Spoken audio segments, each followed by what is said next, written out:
ಇನ್ನು 2A ಮೀಸಲಾತಿ ಸಿಗದೇ ಇದ್ದದ್ದಕ್ಕೆ ಸ್ವಾಮೀಜಿ ಎಚ್ಚರಿಕೆ ಕೊಟ್ಟಿದ್ದಾರೆ.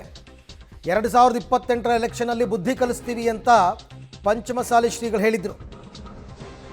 ಸ್ವಾಮೀಜಿ ಒಬ್ಬರಿಂದ ಚುನಾವಣೆ ಗೆಲ್ಲೋದಕ್ಕೆ ಸಾಧ್ಯ ಇದೆಯೇನ್ರಿ? ಎಲ್ಲ ಸಮಾಜದ ಬೆಂಬಲದಿಂದ ಜನಪ್ರತಿನಿಧಿ ಆಗ್ತಾರೆ. ಶೋಷಿತ ವರ್ಗದ ಮಹಾ ಒಕ್ಕೂಟ 2A ಮೀಸಲಾತಿಯನ್ನು ವಿರೋಧಿಸಿದೆ. ಸರ್ಕಾರ ಸಾಧಕ ಬಾಧಕ ಪರಿಶೀಲಿಸಿ ನಿರ್ಧರಿಸುತ್ತೆ ಅಂತ ಸಚಿವ ರಾಜಣ್ಣ ಅವರು ಹೇಳಿದ್ದಾರೆ.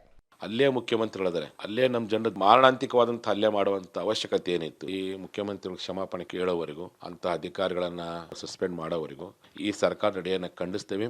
ನಾವಂತೂ ತೀರ್ಮಾನ ಮಾಡಿದ್ದೀವಿ, 2028ಕ್ಕೆ ನಮಗೆ ಯಾರು ಇಷ್ಟಪಡ್ತಾರೋ ಅಂಥ ಸರ್ಕಾರಗಳನ್ನು ನಾವು ತರಲಿಕ್ಕೆ ನಾವು ಪ್ರಯತ್ನ ಪಡ್ತೀವಿ ಅನ್ನುವಂಥ ಮಾತನ್ನ ಹೇಳಕ್ಕೆ ಇಚ್ಛೆ ಪಡ್ತೀನಿ.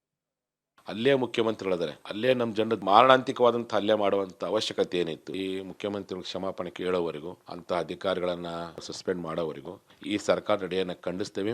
ನಾವಂತೂ ತೀರ್ಮಾನ ಮಾಡಿದ್ದೀವಿ, 2028ಕ್ಕೆ ನಮಗೆ ಯಾರು ಇಷ್ಟಪಡ್ತಾರೋ ಅಂಥ ಸರ್ಕಾರಗಳನ್ನು ನಾವು ತರಲಿಕ್ಕೆ ನಾವು ಪ್ರಯತ್ನ ಪಡ್ತೀವಿ ಅನ್ನುವಂಥ ಮಾತನ್ನ ಹೇಳಕ್ಕೆ ಇಚ್ಛೆ ಪಡ್ತೀನಿ. ಆಯ್ತಪ್ಪ, ಸ್ವಾಮೀಜಿ ಹೇಳಿದ್ರೆ ಸ್ವಾಮೀಜಿ ಒಬ್ಬರೇ ಗೆಲ್ಸಕ್ಕಾಗ್ತದ? ನೋಡಿ, ಯಾವರೇ ಸಾರ್ವಜನಿಕ ಜೀವನದಲ್ಲಿರ್ತಕ್ಕಂಥ ಜನಪ್ರತಿನಿಧಿ ಯಾವುದೇ ಪಕ್ಷದವರು ಇರಲಿ, ಯಾವುದೇ ಜಾತಿಯವರು ಇರಲಿ, ಎಲ್ಲ ಸಮುದಾಯದ ಬೆಂಬಲ ಇದ್ದರೆ ಮಾತ್ರ ಅವರು ಚುನಾಯಿತ ಪ್ರತಿನಿಧಿ ಅಂತೇಳಿ ಕರೆಸ್ಕೊಳ್ಳೋಕೆ ಯೋಗ್ಯತೆ ಅವರಿಗೆ. ಯಾವುದೇ ಒಂದು ಜಾತಿ ಆಧಾರದ ಮೇಲೆ ಗೆಲ್ಲಲಿಕ್ಕೆ ಯಾರ ಕೈಲೂ ಸಾಧ್ಯ ಇಲ್ಲ, ಗೊತ್ತಾಯ್ತಾ? ಅದರಿಂದ ಎಲ್ಲ ಸಮುದಾಯದ ಹಿತವನ್ನು ಬಯಸ್ತಕ್ಕಂಥವರು ಚುನಾಯಿತ ಪ್ರತಿನಿಧಿಗಳಾಗಬೇಕು. ಅವರು ನಾಳೆ ಪ್ರತಿನಿಧಿ ಆಗಬೇಕಾದ್ರೂ ಕೂಡ ಎಲ್ಲ ಸಮುದಾಯದ ಬೆಂಬಲ ಇದ್ರೂ ಮಾತ್ರ ಸಾಧ್ಯ ಆಗ್ತದೆ. ಯಾವುದೋ ಒಂದು ಸಮುದಾಯ ಇರ್ಬೋದು, ಹೆಚ್ಚು ಸಂಖ್ಯೆಯಲ್ಲಿ ಇರ್ಬೋದು, ಅಂದರೆ ಬಹುಸಂಖ್ಯಾತರೇ ಅಧಿಕಾರಕ್ಕೆ ಬರ್ತಾರೆ ಅಂತಕ್ಕಂಥದ್ದು ಸುಳ್ಳು. ಆಯ್ತಪ್ಪ.